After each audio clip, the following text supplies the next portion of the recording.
পদ্মার রেলওয়ে সেতুর নিচে মাটি অপসারণ প্রকল্পের প্রয়োজনীয় করা হয়েছে। এতে সেতু নিরাপত্তার কোনো ঝুঁকি নেই বলে জানিয়েছেন সড়ক পরিবহন সেতু ও রেলপথমন্ত্রী রবিউল আলম। তিনি আজ সকালে নারায়ণগঞ্জের ফতুল্লার আলীগঞ্জ এলাকায় পদ্মা রেল সেতুর ভায়াডাক্টের কাজ পরিদর্শন শেষে সংবাদ সম্মেলনে একথা বলেন।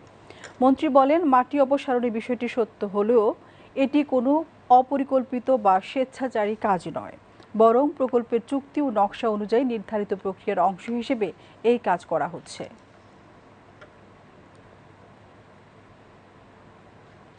এটা যখন নির্মাণ করতে হয়েছে তখন এখানে জলাভূমির মতো ছিল।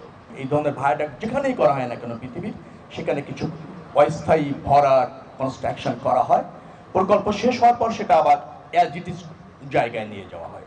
এটা চুক্তির অংশ, প্রকল্পের অংশ। তো সেই জায়গা থেকে এটা করা হচ্ছে। এটা কিছুটা বিভ্রান্তি ছড়িয়েছে, এটা সত্য। তবে কাজটি যে এই প্রকল্পেরই অংশ, এর সাথে ভায়াডাক্টের নিরাপত্তা হুমকিতে না, বরং নিরাপত্তা রক্ষার্থে এই কাজটা।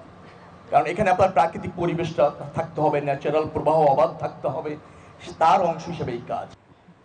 সংবাদ সম্মেলনে সড়ক পরিবহন সেতু মন্ত্রণালয়ের প্রতিমন্ত্রী হাবিবুর রশিদ সহ প্রকল্প সংশ্লিষ্ট কর্মকর্তারা উপস্থিত ছিলেন।